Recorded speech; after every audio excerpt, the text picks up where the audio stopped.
This is the Law Live Audio Wrestling. I'm Chris, he's Bradie, and we're going to talk a little bit now about your new AEW one of 30,000 belts champion, the big one, so to speak. I'm talking about Swerve Strickland, who was victorious over Samoa Joe, as they decided to announce it. Justin doing his best jobs. I love it. And we're talking about Swerve Strickland. And this was something that we had talked about a long time ago, Bradie. You know, that both of us were very hype on the Swerve's house. You know, first of all, what do you think of Swerve Strickland as a champion in AEW? Is that the best choice that they've got right now? I think he's the best man for the job currently. Yeah, I think Swerve, and I've thought this since MJF even had the belt. I think if you got Swerve in a position where you could put the company on his back and let him carry it for a minute, because this is supposed to be a work rate company. This is a company that was always, the wins and losses matter, the work rate matters. Like, we're going to focus on workers and people who put on the best matches possible. Tony loves everything that's great. So we're going with that. And I do think guys like Samoa Joe, I do think guys like Swerve are the people to hold this title and try and take it into that next generation of AEW. Wherever it's heading, I think those are the guys that carry the torch there. So I could go so long-winded about how many things that there is inside of AEW that I don't understand why it's done. But there's so many things inside of AEW too where I'm like, this is brilliant. The Tony Storms, the Swerve Stricklands, Swerve was being pushed as like this nasty heel who breaks into Hangman's house, and me and you were like, what the f is going on? How are you supposed to like this? The crowd loves this guy. You can't have him breaking in and stealing babies. Yeah, like, this isn't good. But they've got that out of their system now. They're pushing him. He came out dressed as the Wakanda or whatever. I don't know anything about comic books, but yeah, the Black Panther stuff, and everybody knows that as soon as you come out with your Black Panther stuff, like, you're not jobbing.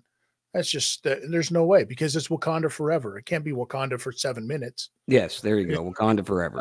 But you talk about, like, Swerve Strickland's been around for a minute. I first got hyped to this guy when he was wearing a mask.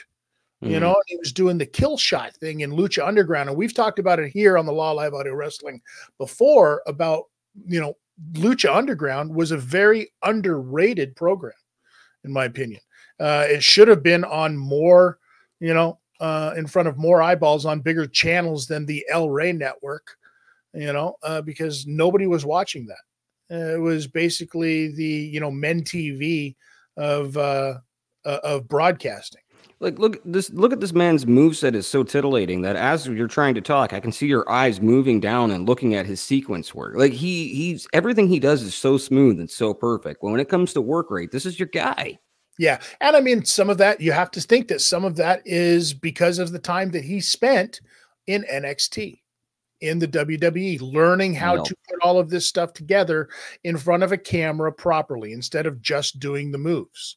Doing the moves is cool to a certain amount of people, and probably a majority of people, because most people don't know why the move should be done. They know that they feel a certain way when certain things are done, but that's because professionals are putting it in that sequence to make you feel that way for a reason, just like they do in a fight on TV or in a movie. If you were booking the company right now, where do you go from here with Swerve? I'll give you mine after your. I just want to see where you're going with it. So he comes out on Wednesday Night Dynamite as the new champion. Where do we go from here? What are we setting up? Yeah, I mean, well, listen, the obvious that everybody's going to call for is everybody's going to want to see Will Ospreay and Swerve. And I think you're exactly right. I think it's way too early for that.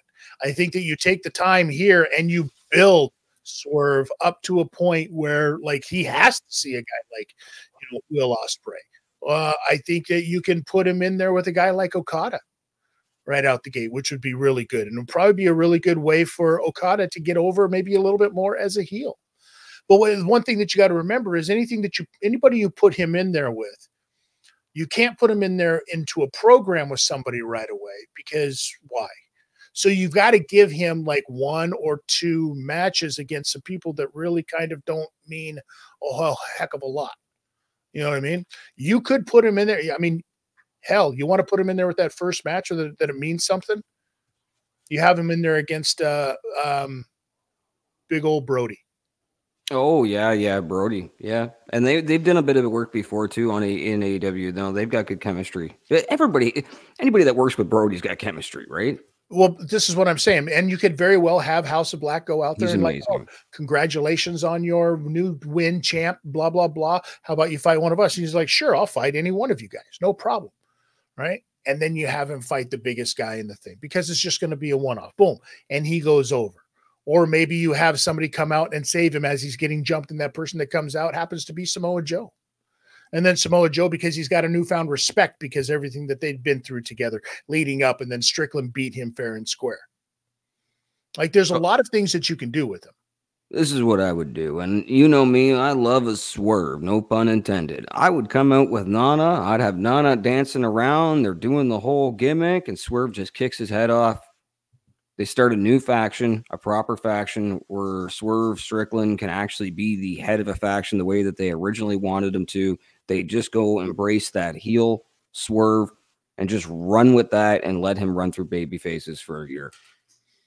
So you add another heel to the company of too many heels. Clean up some of the tweeners that you have right now. You can, you know what I mean? That will give you the justification to go through your roster and start, making these lines. And you've got heel managers coming out with faces. You got faces coming out with heel managers. Nothing's making sense right now. So you need to start at the top, work your way down, and just restructure. And while you're at it, get rid of the referees and take Excalibur and throw them out. All right. Well, there you have it, ladies and gentlemen. That is, listen, I love the fact that Swerve Strickland is the champion right now. I think that you're going to see some fantastic matches out of him. And, if they turn him heel, cool. If they keep him as a baby, cool. He's done both things. I think that having him as a run as a babyface champ isn't nearly as long as having him have a run as a heel, because everybody knows it's the chase. It's the chase, ladies and gentlemen.